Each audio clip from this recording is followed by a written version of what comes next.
الحمد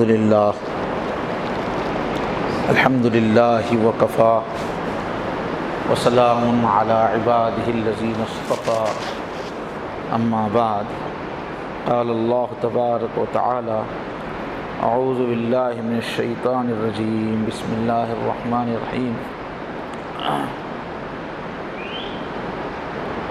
والفجر وليال عشر والشفع والوتر وقال تبارک وتعالی ومن يعظم شعائر اللہ فإنها من تقوى القلوب وقال واذكروا الله في أيام معلومات صدق اللہ العظیم اللهم صل على سيدنا محمد وعلى آل سيدنا محمد وبارك وسلم اللهم صل على سيدنا محمد وعلى آل سيدنا محمد وبارك وسلم اللهم صل على سيدنا محمد وعلى آل سيدنا محمد وبارك وسلم۔ بہت ہی احترام کے قابل، بڑی عزت اور اکرام کے لائق بزرگوں، عزیزوں اور دوستوں، الحمدللہ ہم سب کی زندگی میں پھر ایک بار ذی الحجہ کا مہینہ آ گیا ہے۔ یہ ہم سب کے لیے بڑی خوش قسمتی کی چیز ہے، سعادت کی بات ہے، کیونکہ اس سے پہلے عرض کیا جا چکا ہے کہ اللہ کو منانے کے لیے اس چھوٹی سی عمر میں بہت زیادہ ثواب سمیٹنے کے لیے دو موقع اللہ نے ہمارے لیے رکھے ہیں۔ ایک تو ہے رمضان کا مہینہ۔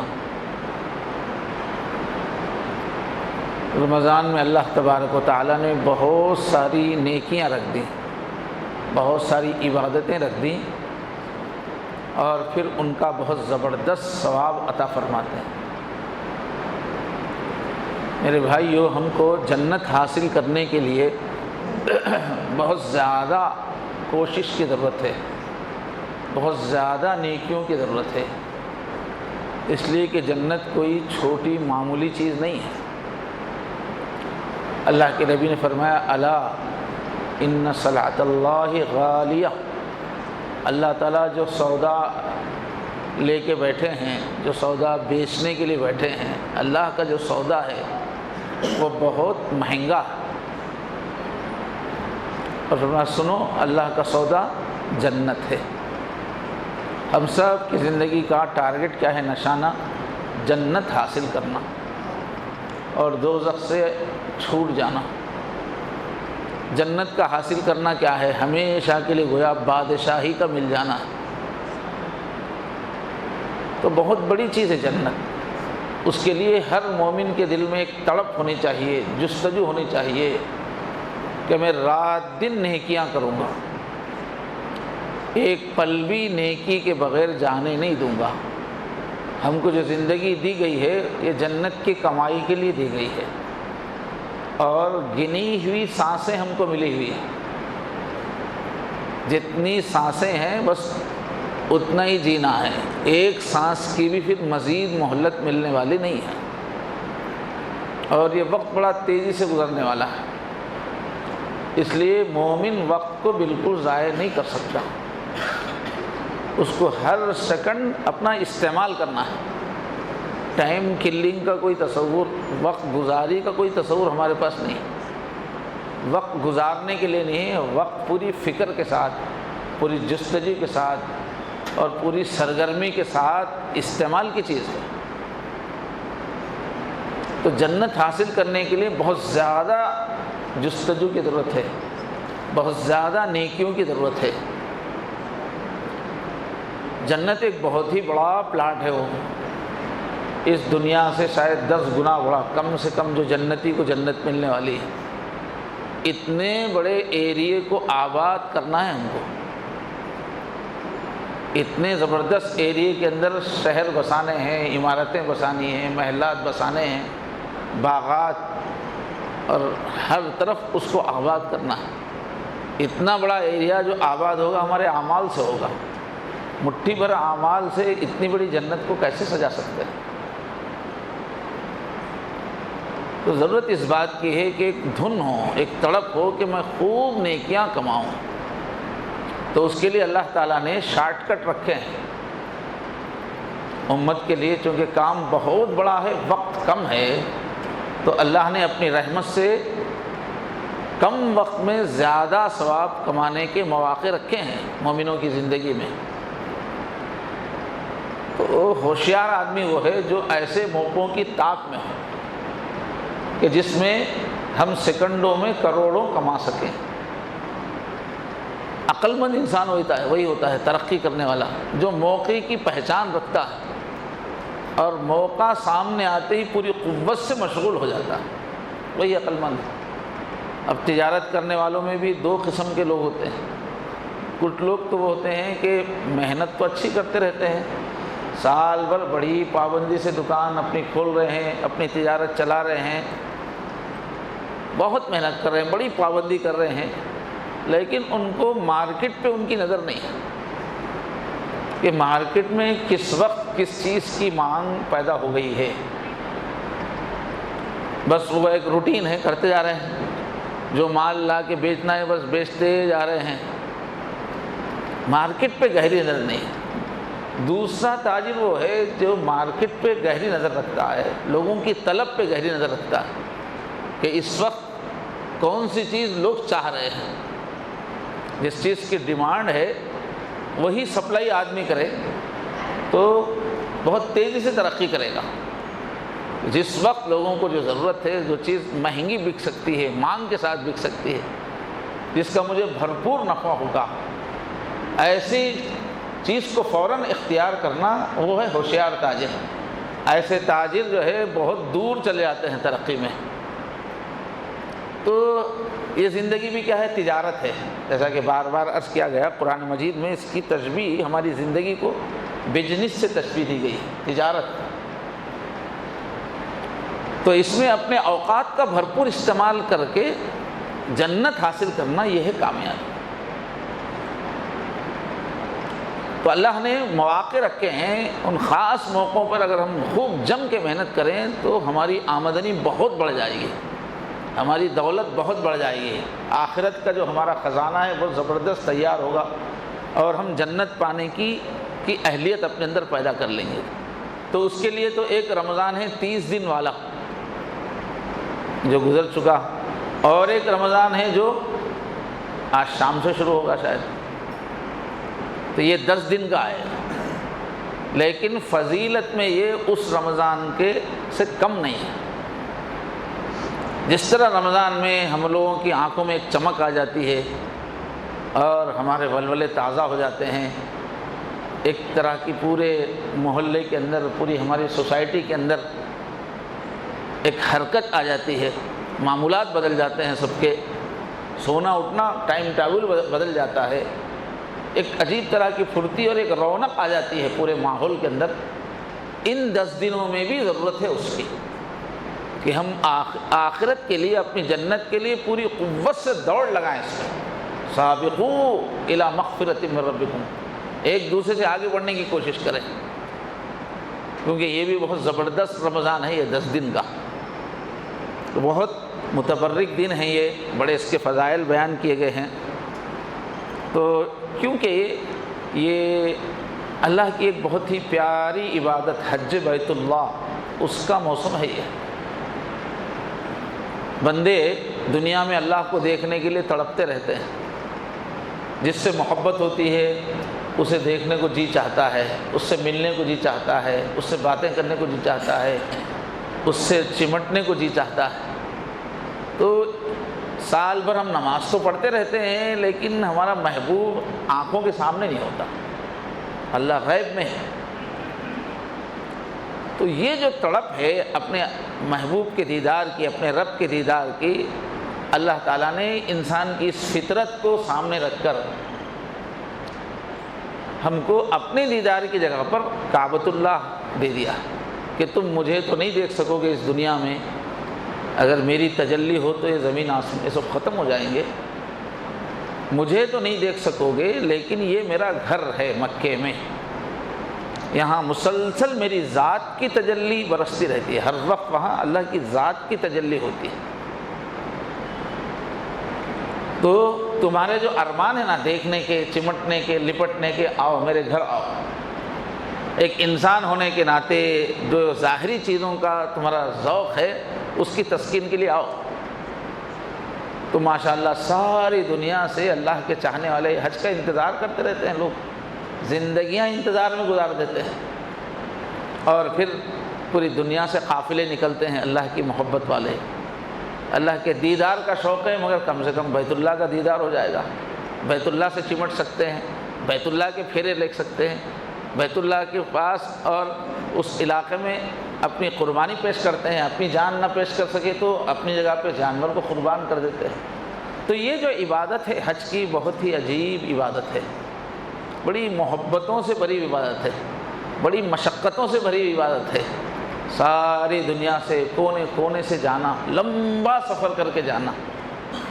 آج کل کے زمانے میں چونکہ لوگوں کے جسم کمزور ہو گئے ہیں، آرام پسند ہو گئے ہیں، تو اللہ نے بھی سہولتیں بہت کر دی ہیں اس سفر میں۔ ہوائی سفر ہو گیا ہے، اور پہلے جو مہینوں سفر ہوتا تھا اب وہ گھنٹوں میں ہو رہا ہے، اے سی میں ہو رہا ہے، نرم گدوں پہ ہو رہا ہے، پلک جھپکتے میں ہو رہا ہے۔ ورنہ پہلے حج کا سفر اپنی جان کو جوخم میں ڈالنا تھا، لمبے لمبے مہینوں کے سفر، 6 مہینے لگتے تھے پہنچنے میں مختلف ملکوں سے، اور جو ہے بہت خطرناک ہوتا تھا یہ سفر، اس لیے کہ حاجی لوگ کوئی ہتھیار لے کے تو چلتے نہیں تھے، اور پہلے زمانے میں جو ہے ایسی منظم حکومتیں، ایسی پولیس، ایسی نگرانی تو تھی نہیں، جگہ جگہ ڈاکو ہوتے تھے، ڈاکوؤں کے گروپ تیار رہتے تھے، حج کے موسم میں لوٹنے کا موسم ہے۔ اب حاجی اتنی دور کا سفر جانے آنے کا خرچ لے کے چلتے تھے، تو کتنے ہی قافلے لٹ جاتے تھے راستے میں، اور پھر اتنا لمبا سفر، کہیں راستے میں خطرناک جنگل، آج کل کے تو جنگلوں میں درندے نہیں ہیں، کوئی خطرناک چیزیں نہیں ہیں، لیکن پہلے جنگلوں کے اندر قدم قدم پر درندے ہوتے تھے، انسان کو چیر پھاڑ کرنے والے جانور ہوتے تھے، زہریلے سانپ ہوتے تھے، اور زہریلے مچھر حشرات الارض ہوتے تھے، تو راستے میں لوگ بیمار ہو جاتے تھے۔ پانی کا سفر بھی بہت، بادبانی کشتیاں ہوتی تھی، پردے اس کو لگے ہوتے تھے، اب ہوائیں اس کشتی کو ڈھکیلتی، ہوا اگر جا رہی ہے مکے کی طرف تو کشتی آگے بڑھتی، ہوا اگر مخالف سمت سے آ رہی ہے تو پردے کھول دیتے تھے، پردے اس کو باندھ تو رکی رہتی تھی، اور پھر بڑے بڑے اس میں سمندر کی موجیں، پھر سمندری سفر کی بیماریاں، مسلسل چکر، خے، کئی زبردست بیماریاں ہوتی تھی، تو بہت مشکل کا سفر تھا حج کرنا۔ لیکن اللہ کی محبت انسانوں میں ایسی ہے کہ کونے کونے سے، دنیا کے کونوں سے لوگ جاتے تھے، زندگی بھر کا اپنا سرمایہ لگا کے جاتے تھے، اور اس یقین کے ساتھ جاتے تھے کہ معلوم واپس ہوں گے نہیں، تو بہت رو دھو کے ودا کیا جاتا تھا، اس لیے کہ پہلے جان جانے کا بہت خطرہ رہتا تھا۔ اللہ نے بھی فرمایا تھا حضرت ابراہیم سے، وَأَذِّن فِي النَّاسِ بِالْحَجِّ يَأْتُوكَ رِجَالًا وَعَلَىٰ كُلِّ ضَامِرٍ يَأْتِينَ مِن كُلِّ فَجٍّ عَمِيقٍ۔ میرے بندے ابراہیم، آپ اذان تو دے دو حج کی، میرے بندوں میں اعلان تو کر دو اللہ کا گھر بن گیا ہے، آ جاؤ، آؤ اللہ سے ملنے کے لیے آ جاؤ، آپ اعلان تو کر دو، پھر دیکھو میرے بندے کہاں کہاں سے آئیں گے، من کل فج عمیق، آئیں گے انتہائی گہری کھائیوں سے ہو کے آئیں گے، خطرناک راستوں سے ہو کے آئیں گے، پہاڑیوں سے ہو کے آئیں گے، خطرناک راستے ہوں گے راستے میں، مگر سب رکاوٹیں پار کر کے آئیں گے، اور اتنی دور دور سے آئیں گے کہ ان کی سواریاں بالکل دبلی ہو جائیں گی، ہڈی پسلی ہو جائیں گی، ضامر، دبلی اونٹنی کو بولتے ہیں، اتنی دور سے آئیں گے کہ ان کی اونٹنیاں دبلی ہو جائیں گی، مگر آئیں گے، تم دیکھو۔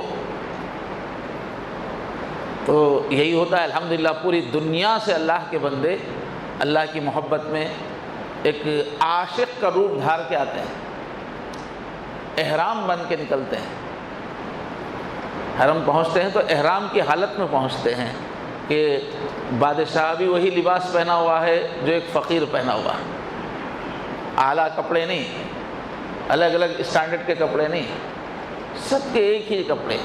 وہ کپڑے کیا، بس بدن ڈھانکنے کا انتظام ہے، اس میں نیچے ایک کپڑا لپیٹ لیا، اوپر ایک کپڑا ڈال لیا، اس کی سلوائی نہیں، اس میں کوئی ڈیزائننگ نہیں، اس میں کوئی فخر نہیں، اس میں کوئی فیشن نہیں، اس کے اندر کوئی دولت کا اظہار نہیں، بس دو کپڑے بدرجہ مجبوری بدن ڈھانکنے کے لیے، بس وہ لے کے پہنچ رہے ہیں۔ سجنے سنورنے کی کسی کو تمنا نہیں، کیونکہ تم اللہ جو عاشق ہوتا ہے اس کو کہاں اپنے جسم کا ہوش ہوتا ہے، جس پہ محبت کا غلبہ ہو گیا، محبوب کی یاد کا غلبہ ہو گیا، اسے کہاں یاد رہتا ہے کہ بھئی ناخن نکالنا ہے، بال بنانا ہے اور بار بار نہانا ہے، وہ سب اس کو کہاں یاد رہتا ہے، وہ تو کھویا ہوا رہتا ہے، اس کے اوپر تو بس لیلا لیلا لیلا وہی گھومتا رہتا ہے۔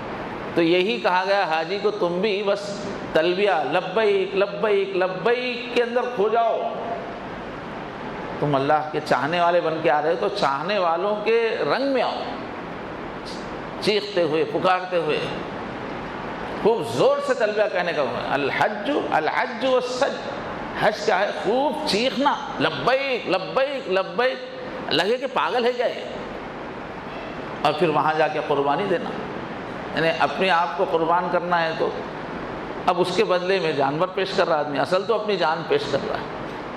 تو لبیک لبیک کی صدائیں لگاتے ہوئے، اب اس سفر میں جو ہے خوشبو لگانے کی اجازت نہیں ہے، احرام کی حالت میں ہیں تو، اس لیے کہ سجنا سنورنا تو یہ باہوش آدمی کا کام ہے، بال بھی اس کے اندر اکھاڑنے کی اجازت نہیں ہے، جوں ہے تو اس کو بھی مارنے کی اجازت نہیں ہے۔ پہلے زمانے میں بڑا مسئلہ ہوتا تھا، ذرا ہوتے ہی بس جوں پسینے سے جوں جسم میں آ جاتی، اس زمانے میں ماشاءاللہ یہ چیز نہیں۔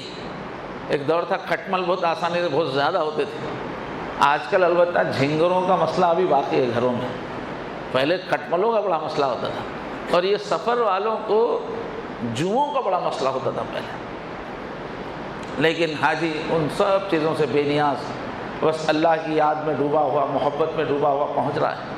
تو ایک بہت بڑی قربانی تھی، انسانوں کا اپنے رب سے محبت کا بہت ہی زبردست اظہار تھا، اتنے لمبے سفر جان پہ کھیل کے آنا، اور پھر سب اس میں آ رہے ہیں، یعنی کہ بھائی بہت صحت مند مضبوط قسم کے مرد آ رہے ہیں، نہیں، عورتیں بھی آ رہی ہیں، کمزور سے کمزور عورتیں آ رہی ہیں۔ وہ عورتیں پہلے زمانے میں ایسی بھی عورتیں رہتی تھیں جنہوں نے زندگی میں ایک بھی سفر نہ کیا ہو، اس لیے کہ سفر آسان نہیں تھا، ایسی بھی عورتیں ہوتی تھیں زندگی بھر اپنے گاؤں سے ہی نہیں نکلے، لیکن وہ نکلتے تھے حج کے موقع پر۔ تو یہ ایک ایسا عمل ہے کہ انسانیت کے اندر جو پیار ہے اللہ کا، اس کو ظاہر کرنے کی عبادت ہے یہ، اس لیے حج میں بہت محبت کی کیفیت ہونی چاہیے، اس لیے حج کا ثواب بھی بہت غیر معمولی ہے کہ آدمی ایسے ہی گناہوں سے پاک ہو جاتا ہے جیسے آج ہی اپنی ماں کے پیٹ سے جنم لیا، اور فرمایا اب اللہ کی اتنی طرف ہے تو جنت کے علاوہ کوئی اس کا بدلہ ہی نہیں، اتنا سب کرنے کے بعد جنت ہی ملنا ہے۔ تو ایک ایسی زبردست عبادت اللہ نے رکھی ہے،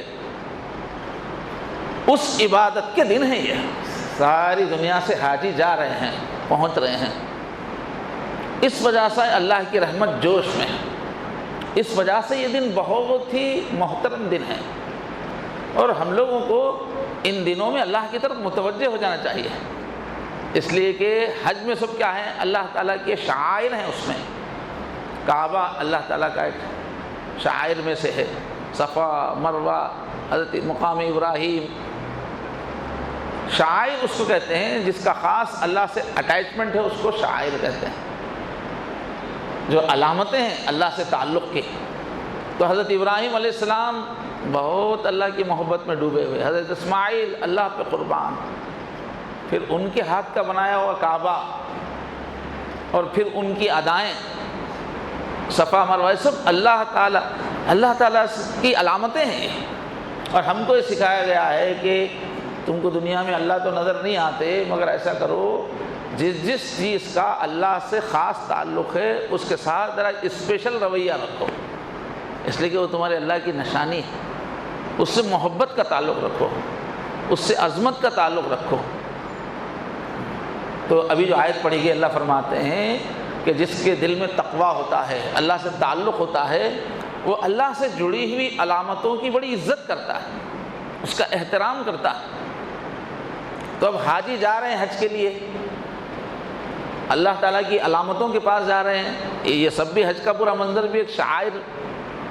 تو ان دنوں میں ہم سب کی دلی کیفیت بدل جانی چاہیے، سب کو اللہ یاد آ جائے، اللہ کی یاد تڑپانے لگے، اللہ کی ذکر سے زبان تر ہو جائے، دل ہمارا اللہ کی طرف متوجہ ہو جائے۔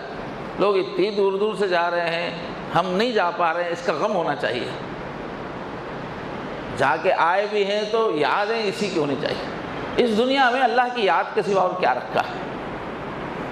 اس دنیا میں بس ہر چیز ایک دھوکہ ہے، ایک خواب ہے۔ یہ ایک ہی چیز ہے بس، اللہ کو یاد رکھنا، یاد کرنا، اسی سے ایمان والوں کے دل کا سکون ہے، ورنہ کسی چیز میں سکون نہیں ہے ایمان والوں کے لیے۔ ان کا دل اللہ کی یاد میں تڑپتا رہتا ہے۔ انہوں نے فرمایا کہ جس طرح مچھلی جو ہے پانی سے نکال دو تو بے چین رہتی ہے، مسلمان بھی اللہ کی یاد سے نکال دو تو بے چین ہوتا ہے، اللہ کی یاد کے ماحول میں اس کا چین ہے۔ تو اتنے اللہ کے چاہنے والے لمبا سفر کر کے جا رہے ہیں اپنے رب کے پاس، ہمارا دل بھی مچلنا چاہیے، اور اس کا اثر ہماری یہاں کی مصروفیات میں ظاہر ہونا چاہیے۔ وہ لوگ تو 40 دن کے لیے چلے گئے، کوئی 1 مہینے کے لیے چلا گیا، ہم یہاں رہتے ہوئے بھی اپنے معمولات کو بدل دیں، اور ہم رہتے ہوئے ہم وہی اللہ کی محبت کا رنگ اپنے اندر پیدا کریں۔ تو بہرحال یہ 10 دن اس لیے بڑی اہمیت کے ہیں۔ حج کے مہینے کے شروع کے جو 10 دن ہیں، ایک تو حج ہے، اس میں دوسرے قربانی ہے۔ ایک مہینے کی فضیلت یہ ہے کہ قربانی کیا ہے؟ پورے دین کا خلاصہ ہے قربانی۔ تو ابتدائی پچھلی جو شریعتیں ہیں شروع سے، اس میں قربانی بہت مین ہے۔ اللہ سے تعلق کو اظہار کرنے کے لیے جب سے دنیا بنی ہے، قربانی سب سے بڑا عمل ہے۔ قربانی کیا ہے؟ اصل میں انسان اپنے آپ ہی کو گویا کاٹ رہا ہے، اللہ کے سامنے قربان کر رہا ہے، علامت کے طور پہ جانور کو قربان کر رہا ہے۔ اب اس سے زیادہ کیا کر سکتا ہے انسان؟ تو قربانی والا عمل اس میں چونکہ ہے، اس لیے بھی یہ مہینہ بہت برکت والا ہے۔ جب اسلام عربستان میں نہیں آیا تھا، اس وقت بھی اس مہینے کی، ان دنوں کی بڑی عظمت عربوں میں تھی، بڑی بڑی لڑائیاں، وہ لوگ بڑے انتقامی مزاج والے تھے، بدلہ لیے بغیر رکتے نہیں تھے، مگر اس مہینے میں روک دیتے تھے، لڑائیاں روک دیتے تھے، اتنی عزت تھی۔ تو اسلام نے بھی ان مہینوں کی عزت رکھی ہے، ان دنوں کی عزت رکھی ہے۔ تو یوں تو سارا ہی مہینہ برکت والا ہے، لیکن شروع کے جو 10 دن ہیں یہ خصوصیت سے بہت زیادہ اہم ہیں۔ اس کی شان کو بتانے کے لیے اللہ نے قسم کھائی ہے ان دنوں کی، ان دنوں کی قسم کھائی ہے، راتوں کی قسم کھائی ہے۔ والفجر، قسم ہے فجر کی، ولیال عشر، اب فجر کی قسم سے مراد دن کی طرف اشارہ ہے، اس کے جو دن ہیں وہ عظمت والے ہیں۔ پھر راتوں کی الگ سے کہا ولیال عشر، اور ان 10 راتوں کی قسم، اور طاق کی قسم، جفت کی قسم۔ تو مفسرین نے کہا کہ اس سے یہی مراد ہے، یہی دنوں کی قسم کھا رہے اللہ تعالیٰ۔ طاق میں کیا ہے؟ یہ 10 دنوں میں طاق جو ہے عرفے کا دن ہے، 9 تاریخ طاق رات ہے، اور 10واں جو دن ہے وہ جفت ہے۔ تو دونوں کی الگ الگ، عرفے کی ایک عظمت ہے اپنی، سارے حاجی جا کے عرفے میں قیام کرتے ہیں۔ عرفے ہی میں اللہ تعالیٰ نے انسانوں کو پیدا کرنے سے پہلے روحوں کی شکل میں جب ہم تھے تو میدان عرفات میں ہی ہم لوگوں سے عہد لیا تھا کہ میں تم کو دنیا میں بھیجوں گا، مجھے یاد رکھو گے یاد نہیں رکھو گے؟ ہو جاؤ گے کیا دنیا میں؟ مجھے یاد رکھو گے؟ الست بربکم؟ تو ہماری روحوں نے کہا تھا بلا، ضرور ہم آپ کو ہی رب مانیں گے۔ تو جہاں روحوں کی دنیا میں عہد کیا تھا، اب جسموں سے جاتے ہیں وہاں۔ تو عرفہ، میدان عرفات میں پہنچنا ہی اصل ہے، پورا حج اصل اسی کا نام ہے کہ جہاں تم نے عہد کیا وہاں چل کر قربانی دے کے پہنچ کے بتاؤ کہ ہم آپ کو چاہنے والے ہیں، ہم آپ کو اپنا رب ماننے والے ہیں۔ تو عرفے کے دن کی بڑی خصوصیت ہے، اس دن بہت زیادہ گناہ معاف ہوتے ہیں، اتنے گناہ معاف ہوتے ہیں، اتنے گناہ معاف ہوتے ہیں کہ حضور نے فرمایا شیطان اس دن بس دونوں ہاتھوں سے سر پیٹ پیٹ کے روتا رہتا ہے، کیونکہ اس نے جن لوگوں پہ محنت کی اس کی ساری کمائی ساری محنت ضائع ہو گئی، سب گناہ معاف، جنتی بن رہے ہیں۔ تو عرفے کے دن کی اللہ نے قسم کھائی، پھر قربانی کا جو 10 تاریخ سے قربانی ہے تو اس کی قسم کھائی، تو اللہ تعالیٰ نے اس کی عظمت کے لیے قسم کھائی۔ اور حضور نے فرمایا، حضرت ابن عباس رضی اللہ عنہ سے روایت ہے، ابو داؤد شریف کی روایت ہے، فرمایا ما من ایام العمل الصالح فیہا احب الی اللہ من ہذہ الایام، یعنی ایام العشر۔ کیا فرمایا حضور پاک صلی اللہ علیہ وسلم نے کہ دنوں میں کوئی بھی دن ان 10 دنوں سے بڑھ کر فضیلت والے نہیں ہیں، جس میں نیکی اللہ کے نزدیک سب سے زیادہ پسندیدہ ہے۔ کوئی بھی نیکی کرو، ان دنوں میں جو نیکی کرتا ہے اللہ تعالیٰ کو وہ بندے سے بڑا پیار ہو جاتا ہے۔ ان دنوں کی نیکیوں سے اللہ جو محبت کرتے ہیں وہ کسی دن، اس میں وہ رمضان بھی آ گیا، وہ جو 30 دن کا رمضان تھا نا وہ بھی آ گیا۔ رمضان کی نیکیوں سے زیادہ ان دنوں کی نیکیاں اللہ کے نزدیک محبوب ہیں۔ تو کتنا ہم لوگوں کو متوجہ ہونے کی ضرورت ہے۔ ہم لوگ اصل میں رواج کے عادی ہے، رواجی مسلمان۔ قرآن میں کیا ہے، حدیث میں کیا ہے، اسلام میں کیا ہے، اس کی اہمیت نہیں۔ ہمارے ماحول میں کوئی چیز اہم بن گئی تو ہمارے لیے اہم ہو گئی، ماحول میں کوئی چیز اہم نہیں ہے تو ہماری نظر میں اہم نہیں ہو گئی، ہم ماحول کے بندے ہو گئے۔ دیکھا دیکھی چولہا پھونکی ہوگی، تو دیکھ کے چولہا پھونکنے کی عادت ہے۔ حقیقت میں اللہ رسول جس چیز کا جو مقام بتا رہے ہیں اتنا ہم کو بے چین ہونا چاہیے، اتنا اس کی طرف متوجہ ہونا چاہیے، چاہے ساری دنیا اس پر عمل کرے یا نہ کرے۔ تو اس وجہ سے حضور فرما رہے ہیں کہ ان میں جتنا زیادہ عمل صالح اللہ کو محبوب ہے اور کسی دن میں نہیں ہے۔ تو پوچھنے والوں نے پوچھا یا رسول اللہ ولل جہاد فی سبیل اللہ، اللہ کے راستے میں جنگ کے لیے ایک اللہ کا بندہ نکلا، اپنی جان کا سودا کرنے کے لیے نکلا، اتنا بڑا عمل ہے، تو اتنا بڑا عمل بھی جو عام دنوں کا ہے ان دنوں کی نیکیوں سے زیادہ پسندیدہ نہیں ہے کیا اللہ کی نظر میں؟ جہاد سے زیادہ۔ اب ان دنوں میں کیا ہے، سبحان اللہ پڑھ رہا، اور دوسرے دنوں میں وہ جہاد کر رہا ہے، تو وہ جہاد زیادہ پسند ہے یا یہ ان دنوں کا سبحان اللہ تلاوت کرنا پسند ہے، عبادت پسند ہے؟ تو فرمایا ولل جہاد فی سبیل اللہ، ہاں اللہ کے راستے کا جہاد بھی اتنا پیارا نہیں ہے جتنا ان دنوں کی عبادت پیاری ہے۔ الا رجل خرج بنفسه وماله فلم يرجع من ذلك بشيء، ہاں کوئی اس طرح سے جہاد کے لیے نکلا کہ اپنا پورا پیسہ بھی اس میں خرچ کیا اس نے اسلام کے لیے، اور پھر اپنی جان بھی دے دی، ایسا کسی کا جہاد ہو گیا تو پھر وہ افضل ہے۔ باقی کسی کی یہ بھی جان نہیں گئی مگر جا کے جہاد کر کے آیا تو وہ افضل نہیں ہے، وہ زیادہ محبوب نہیں ہے جتنا کہ ان دنوں کی نہیں کی۔ دیکھیے حضور نے کتنا اونچے پیمانے سے سمجھایا۔ انسان کے پاس دینے کے لیے جان تو ہے، اس سے زیادہ کیا ہے؟ جان دینا، جان اپنی ہتھیلی پہ رکھنا، اس عمل سے حضور نے تشبیہ دی ہے کہ ان دنوں میں نیکیاں کرو گے تو اس سے بڑا عمل۔ آج ہم بزدلوں کو کام موقع ہے جان دینے کا، نہ ویسی ہمت ہے نہ ویسے حالات ہے، تو کم سے کم ہم دوسری نیکیاں کر کے وہ مرتبہ حاصل کریں، اس سے زیادہ محبوب ہے اللہ کے پاس ان دنوں کی نیکی۔ اب اس کے اندر کچھ چیزیں پسندیدہ ہیں۔ ایک پسندیدہ چیز کیا ہے کہ جن کو قربانی دینا ہے، جن پہ قربانی دینا واجب ہے، اور جو بھی قربانی دینے والے ہیں ان کے لیے پسندیدہ یہ ہے کہ وہ ان 10 دنوں میں ناخن نہ نکالیں، پہلے ہی نکال لیں، بال اپنے نہ کٹوائیں، پہلے ہی کٹوا لیں۔ آج موقع ہے، آج اگر ہم نکال کے رکھ لیں گے تو پھر عید تک سہولت ہو جائے گی۔ تو ان ام سلمہ رضی اللہ عنہا روایت ہے، قال اذا دخلت العشر واراد احدكم ان يضحي فلا يمس من شعره وبشره شيئا، اگر یہ عشرہ شروع ہو جائے، یہ 10 دن، اور تم میں سے کسی کا ارادہ قربانی کرنے کا ہے تو اپنے وہ بالوں کو اور اپنی کھالوں کو نہ چھوئے، بال بھی نہ کاٹے اور ناخن بھی نہ۔ اور فی روایت فلیمسک عن شعرہ فی اسفارہ، عن شعرہ و اسفارہ، کہ پھر وہ رک جائے اپنے بال کاٹنے سے اور اپنے ناخن کاٹنے سے۔ یہ مسلم شریف کی روایت۔ تو ایک تو پسندیدہ عمل اس میں ہے اپنے بال اور ناخن نہیں کاٹنا ہے، یہ کیا ہے؟ یہ حاجی کی مشابہت ہے. یہ اصل میں حاجی بھی چونکہ احرام کی حالت میں یہ نہیں کرتا تو ہم بھی یہ نہیں کرتے ہیں. اور ایک چیز کیا ہے، حاجی تو قربانی لے جا کے قربان کر رہا ہے نا وہاں. اب ہم کیا کر رہے ہیں کہ پورا جسم تو اپنا کاٹ نہیں سکتے، پیش نہیں کر سکتے، ابھی جان دینے کا وقت نہیں آیا، تو جسم کے جو زائد حصے ہیں کم سے کم وہ کاٹ کے پیش کرتے ہیں.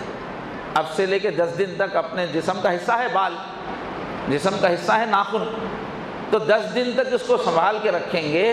اس کے بعد گویا جسم کا ایک حصہ کاٹ کے پیش کریں گے. جسم کا ایک حصہ پیش کرنا ہے. یہ جسم میں کی قربانی کا ایک علامت ہے. یہ تو ہے چھوٹا عمل، مگر یہ مثال تمثیل بہت بڑی چیز کی ہے. اپنے جسم کو اللہ کے سامنے پیش کرنا ہے، جو حصہ پیش کر سکتے ہیں، جتنا کاٹ سکتے ہیں. تو یہ مسلم شریف کی روایت. اور ایک پسندیدہ عمل کیا ہے ان دنوں میں؟ روزہ ہے. روزے کی ترغیب دلائی گئی. حضرت ابو ہریرہ رضی اللہ عنہ سے روایت ہے. تو پہلے وہی ہے کہ ان دنوں کی عبادت اعمال اللہ کو بہت پسندیدہ ہیں، اور اسی میں فرمایا کہ ان دنوں میں ایک دن کا روزہ سال بھر روزہ رکھنے کے برابر ہے. اور فرمایا ایک رات میں جاگنا شب قدر میں جاگنے کے برابر ہے. یہ دیکھیے کتنی بڑی فضیلت ہے. ترمذی کی روایت ہے. یہ شب قدر کے واسطے پورا رمضان جو ہے تلاش کرنا پڑتا ہے، ڈھونڈنا پڑتا ہے، مقرر نہیں ہو. اور یہاں تو ہر رات کے بارے میں بول رہے ہیں. کسی بھی رات کو تم عبادت کر لو، شب قدر کے برابر کریں. کتنا موقع ہے عبادت گزاروں کے لیے، نیکی کے چاہنے والوں کے لیے، جنت کے تاجروں کے لیے بہت بڑا موقع ہے. سمیٹو، ہر رات شب قدر ہے، ہر روز روز عید ہے کی طرح ہے. تو بہترین موقع ہے جستجو کرنے کا، عبادت کرنے کا. اور پھر اس میں عرفے کا روزہ، 9 تاریخ کا جو روزہ ہے، جو مقام پہ ہوں ان کے لیے، جو مقام پہ ان کے لیے روزہ ہے. اور جو حج کے لیے گئے ان کے لیے تو عرفات میں قیام کرنا ہے، اس دن ان کی عبادت وہ ہے. تو اس سے کیا ہوگا؟ اگلے اور پچھلے 2 سال کے گناہوں کا کفارہ ہے روزہ رکھنا عرفے کے دن کا. تو یہ تیسری چیز ہو گئی. پہلی چیز ناخن اور بال کا ہے کو رکھنا ہے، اور دوسری چیز ہے روزہ رکھنا ہے، تیسری چیز ہے عرفہ، عرفے کا روزہ. اور چوتھی چیز ہے اس میں زیادہ سے زیادہ اللہ تعالیٰ کی بڑائی بیان کرنا، تکبیر. اللہ اکبر اللہ اکبر جو ہم لوگ 5 دن ایام تشریق میں پڑھتے ہیں عید سے پہلے اور عید کے دنوں میں، تو وہ جو ہے تکبیر ہے. اس کے علاوہ بھی تکبیر کرنا، زیادہ سے زیادہ ان دنوں میں اللہ تعالیٰ کی بڑائی بیان کرنا. تو اس میں تکبیر کے اندر اللہ اکبر کہنا ہے، لا الہ الا اللہ، اللہ اکبر اللہ اکبر، لا الہ الا اللہ، واللہ اکبر اللہ اکبر، وللہ الحمد. تو یہ کثرت سے پڑھتے رہنا چاہیے، چلتے پھرتے اٹھتے بیٹھتے. تو حاجیوں کے ساتھ ہم یہیں رہ کے حاجی صاحب بن گئے ہوئے ہیں، اپنے دل کی کیفیت کے اعتبار سے اللہ کی بڑائی میں کھوئے ہوئے ہیں. اللہ نے فرمایا سورہ حج میں وَيَذْكُرُ اسْمَ اللَّهِ فِي أَيَّامٍ مَّعْلُومَاتٍ، یہ جانے پہچان ہے، اللہ کی یاد کے دن ہیں. یہ ان دنوں میں خوب اللہ تعالیٰ کا ذکر کرو. تو یہ نیکی ہے. حدیث کے اندر بھی الفاظ ہیں کہ ان دنوں سے زیادہ کوئی نیکی پسند نہیں ہے. تو اس سے کیا کرو تم؟ تحلیل، تکبیر، تحمید کی کثرت کرو. مسند احمد کی روایت ہے. اور اس لیے جو ہے لوگوں کو ترغیب دینے کے لیے حضرت ابن عمر رضی اللہ عنہ کیا کرتے تھے، اور حضرت ابو ہریرہ کہ بازاروں میں جاتے تھے جہاں مسلمان کاروبار میں لگے ہوئے ہیں، وہاں جا کر آواز سے الحمدللہ الحمدللہ اللہ اکبر لا الہ الا اللہ لوگوں کے بیچ میں زور زور سے ذکر کرتے تھے. اب لوگوں کو یاد آتا تھا، لوگ مشغول ہو جاتے تھے، تو ترغیب دلانے کے لیے اس طرح کرتے تھے. یہ بخاری شریف میں ہے. تو یہی جو ہے اللہ اکبر اللہ اکبر، اس کے 9 کی فجر سے 13 کی عصر تک اس کو پڑھنا ہے. 23 نمازیں ہوں گی. عید کی نماز بھی ملا لیں تو یہ گویا 24 نمازوں کے بعد پڑھنا ہے. یہ تکبیر کا پڑھنا واجب ہے، یہ لازم ہے. مرد بھی پڑھے گا جماعت کی نماز کے بعد 1 مرتبہ آواز سے. البتہ اکیلا آدمی نماز پڑھ رہا ہے تو وہ بھی پڑھے گا. اور عورتیں جو ہے آواز سے نہیں پڑھیں گی، آہستہ سے پڑھیں گی تو عورتیں بھی تکبیر. عورتوں کو یاد دلانا چاہیے، اس لیے کہ جو چیز آواز سے پڑھی جاتی ہے اس کا تو رواج ہو جاتا ہے، توجہ جاتی ہے. جو آہستہ پڑھنے والی چیز ہے ان کو یاد دلانا پڑتا ہے کہ بھئی پڑھنا ہے آپ کو۔ اور حکم سب کا ہے، چاہے شہر کے لوگ ہوں، گاؤں کے لوگ ہوں، عورت ہوں، مرد ہو، جو اس سال قربانی دینے والے ہوں وہ بھی یہ تکبیر پڑھیں گے، جو قربانی نہیں دے رہے ہیں وہ بھی پڑھیں گے۔ اگر امام بھول جائے تو پھر مقتدی پیچھے سے کہیں گے، یاد دلائیں گے، پڑھیں گے وہ۔ البتہ کسی نماز کے بعد نہیں پڑھ سکے، بھول گئے، تو قضا نہیں ہے، پھر بعد میں واجب ہے سمجھ کے الگ سے پھر پڑھنا، وہ قضا نہیں ہے اس کی۔ تو یہ پانچویں چیز جو اس میں مستحب ہے وہ تکبیر ہے۔ اور چھٹی چیز ہے شب بیداری، راتوں کی عبادت، اس لیے کہ شب قدر سے افضل بتا رہے ہیں، شب قدر کے برابر بتا رہے ہیں، تو اس لیے راتوں میں خاص طور پہ 8ویں، 9ویں اور 10ویں جو رات ہے اس کا تذکرہ ہے۔ حضرت ابو امامہ رضی اللہ عنہ سے روایت ہے، جس نے دونوں عیدوں کی راتوں کو ثواب کے یقین کے ساتھ زندہ رکھا، اس دن اس کا دل مردہ نہیں ہوگا جب سب کے دل مردہ ہو جائیں گے، ابن ماجہ کی روایت ہے۔ تو اس میں کیا ہے، عید سے پہلے کی رات اس کے اندر آ گئی ہے۔ اور حضرت معاذ رضی اللہ عنہ سے روایت ہے، حضور نے فرمایا جس شخص نے 5 راتیں زندہ کی، یعنی عبادت کی اس میں، تو جنت اس کے لیے واجب ہے۔ اس میں ہے کہ 8ویں، 9ویں اور بقرعید کی رات، عید الفطر کی رات اور 15 شعبان کی رات۔ اور اس کے اندر 7ویں جو چیز ہے، عید کے 2 رکعت نماز، عید کے جو شکرانے کی جو نماز ہے وہ ان دنوں کا عمل ہے۔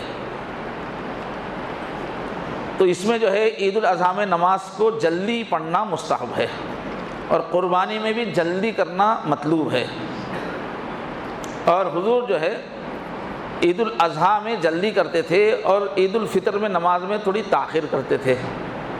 اور عید الاضحیٰ میں راستے میں جب ہم گھر سے مسجد کے لیے جائیں تو راستے میں آواز سے پڑھنا ہے، اللہ اکبر، اللہ اکبر، لا الہ الا اللہ، اللہ اکبر، اللہ اکبر، اللہ۔ اس کا رواج تقریباً ختم ہو رہا ہے، اس لیے آپ لوگ ایک دوسرے کو یاد دلائیے، راستے میں آواز سے پڑھتے ہوئے آئیں۔ اور عید الاضحیٰ میں کھانا مؤخر کرنا مستحب ہے، یعنی پہلے نماز پڑھیں بعد میں کھائیں، البتہ مکروہ نہیں ہے کھانا کھانا، پسندیدہ یہ ہے کہ عید کی نماز کے بعد ہی کھائیں۔ اور جو ہے 8ویں چیز قربانی ہے، تو سب سے عظیم عبادت ہے۔ ان دنوں میں اس سے محبوب عمل کوئی نہیں ہے، کیونکہ حضرت ابراہیم علیہ السلام نے جس طرح اپنے آپ کو فدا کر دیا تھا اس کی وہ نشانی ہے، اس لیے بہت ہی افضل چیز ہے۔ حضرت عائشہ رضی اللہ عنہا سے روایت ہے، فرمایا کہ قربانی کے دن خون بہانے سے بڑھ کے اور کوئی چیز اللہ کو پسند نہیں ہے قربانی سے زیادہ۔ قربانی کا جانور اپنی سینگوں کے ساتھ، بالوں کے ساتھ، کھروں کے ساتھ قیامت میں آئے گا اور اس کو اعمال نامے میں تولا جائے گا۔ اور قربانی جب دی جاتی ہے تو خون کا قطرہ قربانی کے زمین پہ گرنے سے پہلے قبول ہو جاتا ہے، وہ مقبول قسم کا عمل ہے، اللہ اس کو بہت جلدی قبول کر لیتے ہیں، لہٰذا خوش دلی سے قربانی کرو، حضور نے فرمایا۔ یہ ترمذی شریف کی روایت ہے۔ زید بن ارقم سے روایت ہے، پوچھا لوگوں نے ما ہذہ الاضاحی یا رسول اللہ، یہ قربانیاں کیا چیز ہے اور ہمیں کیا ملے گا اس وقت؟ تو فرمایا بکل شعرۃ حسنۃ، ایک ایک بال کے پیچھے ایک ایک نیکی ملے گی۔ قربانی میں اب کتنے بال ہوتے ہیں اتنی نیکیاں مل جائیں گی۔ اور قربانی جو ہے ہر عقل مند، پاگل نہیں ہے، مسلمان ہے، عقل مند ہے اور بالغ ہو گیا ہے اور اپنے مقام پر ہے، سفر پہ نہیں ہے، ایسے ہر مسلمان پہ واجب ہے۔ چاندی یا اس کی قیمت کا مال 52 تولے چاندی کی جو قیمت بن رہی ہے، اتنی قیمت کا اگر مال اگر اس کے پاس موجود ہے، اس کی ایک دم لازمی ضروریات سے زیادہ اس کے پاس ہیں، یا گھریلو سامان ہی ضرورت سے زیادہ ہے، یعنی اپنے مکان کے علاوہ مکان ہے، پلاٹ ہے اس میں، تو یہ ایسے لوگوں پہ واجب ہے۔ اور قربانی کے دن متعین ہیں، 10ویں تاریخ، 11ویں اور 12ویں تاریخ۔ پہلے دن کرنا سب سے افضل ہے، اس کا دوسرے دن کرنا اس کے مقابلے میں افضل ہے، پھر اس کے بعد تیسرا دن، ترتیب سے جو پہلے آ رہا وہ دن افضل ہے۔ رات میں بھی قربانی کی جا سکتی ہے مگر پسندیدہ نہیں ہے، کراہت ہے۔ اور شہر کے جو لوگ ہیں نماز ہوتے ہی، عید کی قربانی کی نماز ہونے کے بعد قربانی کریں گے۔ دیہات کے لوگ ہیں تو وہاں پر عید کی نماز ہوتی نہیں، تو وہ لوگ جو ہے فجر طلوع ہوتے ہی کر سکتے ہیں۔ حج اور عمرہ جو ہے یہ ان دنوں کی سب سے بڑی عبادت ہے، سب سے عظیم اعمال ہے، اس میں گالی گلوچ اور گناہ کی بات، ریاکاری بالکل نہ ہو۔ تو حج اور عمرے کا جو ثواب بہت عظیم ہے، حضور نے فرمایا کہ اس کا ثواب جنت ہے۔ تو بہرحال میرے بھائیوں، ہم لوگوں کے لیے یہ بہت ہی قیمتی دن آئے ہیں، اللہ قدر کی توفیق نصیب فرمائے۔ تو آپ لوگ ارادہ کیجئے انشاءاللہ ان دنوں میں عام دنوں سے زیادہ کچھ عبادت کریں گے، کچھ نوافل، کچھ تسبیح ذکر وغیرہ انشاءاللہ کریں گے بھائی۔ ہاں، اللہ تعالیٰ ہم سب کو جنت کا طالب بنائے، تمام حاجیوں کا حج قبول فرمائے، ہم سب کی عبادتیں قبول فرمائے، اور ہمارے لیے دنیا اور آخرت کے خیر کے فیصلے فرمائے۔ وآخر دعوانا الحمدللہ رب العالمین۔